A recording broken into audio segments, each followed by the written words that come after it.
ಹೊರಗಡೆ ರಾಜರಂತೆ ಓಡಾಡ್ತಾ ಇದ್ದವರಿಗೆ ಇದೀಗ ಜೈಲಿನಲ್ಲಿ ಎದುರಾಗಿದೆ ನರಕ ದರ್ಶನ.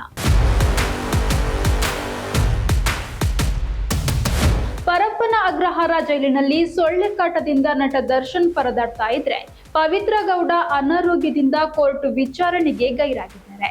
ಇತ್ತ ಮಾಜಿ ಸಂಸದ ಪ್ರಜ್ವಲ್ ರೇವಣ್ಣ ಕೂಡ ಬ್ಯಾರಕ್ನಲ್ಲಿನ ಆರೋಗ್ಯ ಪರಿಸ್ಥಿತಿ ಬಗ್ಗೆ ಆತಂಕ ವ್ಯಕ್ತಪಡಿಸಿ ತನ್ನನ್ನು ಬೇರೆ ಸೆಲ್ಗೆ ಸ್ಥಳಾಂತರಿಸುವಂತೆ ಮನವಿ ಮಾಡಿದ್ದಾರೆ. ಮೊದಲು ನಟ ದರ್ಶನ್ ವಿಚಾರಕ್ಕೆ ಬರೋಣ. ಇತ್ತೀಚೆಗೆ ಪರಪ್ಪನ ಅಗ್ರಹಾರದಲ್ಲಿ ಭದ್ರತೆ ಇನ್ನಷ್ಟು ಹೆಚ್ಚಿಸಲಾಗಿದೆ. ಜೈಲಿನ ಒಳಗೆ ಮೊಬೈಲ್ನಂತಹ ವಸ್ತುಗಳು ಸಿಕ್ಕಿದ ನಂತರ ಹೆಚ್ಚು ವ್ಯವಸ್ಥೆಗಳನ್ನು ಬಲಪಡಿಸಲಾಗಿದೆ. ಹೀಗಿರುವಾಗಲೇ ಡಿಜಿಪಿ ಅಲೋಕ್ ಕುಮಾರ್ ಅವರು ಜೈಲು ಪರಿಶೀಲನೆಗೆ ಭೇಟಿ ಕೊಟ್ಟಿದ್ದಾರೆ. ಪರಪ್ಪನ ಅಗ್ರಹಾರ ಜೈಲಿಗೆ ಅಲೋಕ್ ಕುಮಾರ್ ಭೇಟಿ ನೀಡಿದ್ದ ಸಂದರ್ಭದಲ್ಲಿ ನಟ ದರ್ಶನ್ ಸೊಳ್ಳೆ ಕಾಟದ ಬಗ್ಗೆ ಮನವಿ ಮಾಡಿದ್ದಾರೆ. ಸೊಳ್ಳೆ ಕಾಟ ಹೆಚ್ಚಾಗಿದೆ, ದಯಮಾಡಿ ಏನಾದ್ರೂ ಪರಿಹಾರ ಮಾಡಿ ಸರ್ ಎಂದು ದರ್ಶನ್ ಮನವಿ ಮಾಡಿದ್ದಾರಂತೆ. ಆದ್ರೆ ದರ್ಶನ್ ಮನವಿಗೆ ಡೋಂಟ್ ಕೇರ್ ಎಂದ ಅಲೋಕ್ ಕುಮಾರ್ ಅದರ ಬಗ್ಗೆ ಹೆಚ್ಚು ಆಸಕ್ತಿ ತೋರಿಸಿಲ್ಲ. ಜೈಲಿನ ಮ್ಯಾನುವಲ್ ಪ್ರಕಾರ ಏನು ಸಾಧ್ಯವೋ ಅದನ್ನಷ್ಟೇ ಮಾಡಲು ಸಾಧ್ಯ. ಸೊಳ್ಳೆ ವಿಚಾರದಲ್ಲಿ ಜೈಲು ನಿಯಮಗಳ ಹೊರತಾಗಿ ಏನನ್ನೂ ಮಾಡಲು ಸಾಧ್ಯವಿಲ್ಲ ಎಂದು ತಿಳಿಸಿದ್ದಾರೆ ಎನ್ನಲಾಗಿದೆ. ಇನ್ನು ಇದೇ ಜೈಲಿನಲ್ಲಿ ಇರುವ ಪವಿತ್ರ ಗೌಡ ಅವರಿಗೆ ಅನಾರೋಗ್ಯ ಸಮಸ್ಯೆ ಕಾಡಿದೆ. ರೇಣುಕಾ ಸ್ವಾಮಿ ಕೊಲೆ ಪ್ರಕರಣದ ಪ್ರಮುಖ ಆರೋಪಿಯಾಗಿರುವ ಪವಿತ್ರ ಗೌಡ ಅವರಿಗೆ ಇವತ್ತು ಕೋರ್ಟ್ ವಿಚಾರಣೆ ಇತ್ತು. ಆದ್ರೆ ಇಂದಿನ ಕೋರ್ಟ್ ವಿಚಾರಣೆಗೆ ಪವಿತ್ರ ಗೌಡ ಗೈರಾಗಿದ್ದಾರೆ. ಈ ಹಿನ್ನೆಲೆಯಲ್ಲಿ ಮಹಿಳಾ ಬ್ಯಾರಕ್ನ ಅಧಿಕಾರಿಯನ್ನು ವಿಡಿಯೋ ಕಾನ್ಫರೆನ್ಸ್ ಮೂಲಕ ನ್ಯಾಯಾಧೀಶರು ವಿಚಾರಿಸಿದ್ದಾರೆ. ಪವಿತ್ರ ಗೌಡ ಅವರ ಆರೋಗ್ಯ ಹೇಗಿದೆ ಎಂದು ನ್ಯಾಯಾಧೀಶರು ಕೇಳಿದಾಗ ಅವರಿಗೆ ಜ್ವರ ಇದ್ದು ಚಿಕಿತ್ಸೆ ನೀಡಲಾಗ್ತಾ ಇದೆ ಎಂದು ಅಧಿಕಾರಿ ತಿಳಿಸಿದ್ದಾರೆ.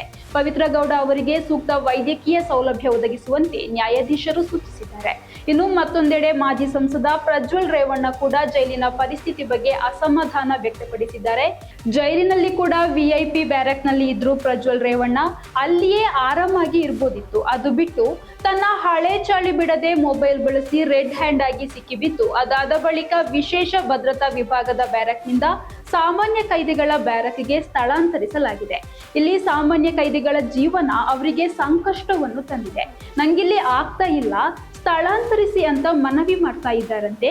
ತಮ್ಮ ಬ್ಯಾರಕ್ನಲ್ಲಿ ಸುಮಾರು 25 ಕೈದಿಗಳು ಇದ್ದು ಅವರಲ್ಲಿ ಕೆಲವರಿಗೆ ಕಜ್ಜಿ ಮತ್ತು ಕೆಮ್ಮಿನ ಸಮಸ್ಯೆ ಇದೆ. ಇವರಿಂದ ಸೋಂಕು ಹರಡುವ ಭಯವಿದೆ. ಹೀಗಾಗಿ ನನ್ನನ್ನು ಬೇರೆ ಸೆಲ್ಗೆ ಸ್ಥಳಾಂತರಿಸುವಂತೆ ಜೈಲು ಅಧಿಕಾರಿಗಳಿಗೆ ಮನವಿ ಮಾಡಿದ್ದಾರೆ ಪ್ರಜ್ವಲ್ ರೇವಣ್ಣ.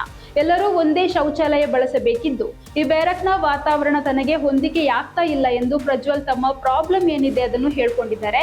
ಆದರೆ ತಕ್ಷಣವೇ ಸೆಲ್ ಬದಲಿಸಲು ಸಾಧ್ಯವಿಲ್ಲ. ಮುಂದಿನ ದಿನಗಳಲ್ಲಿ ಪರಿಸ್ಥಿತಿ ಪರಿಶೀಲಿಸಿ ಕ್ರಮ ಕೈಗೊಳ್ಳಲಾಗುವುದಾಗಿ ಅಧಿಕಾರಿಗಳು ತಿಳಿಸಿದ್ದಾರೆ.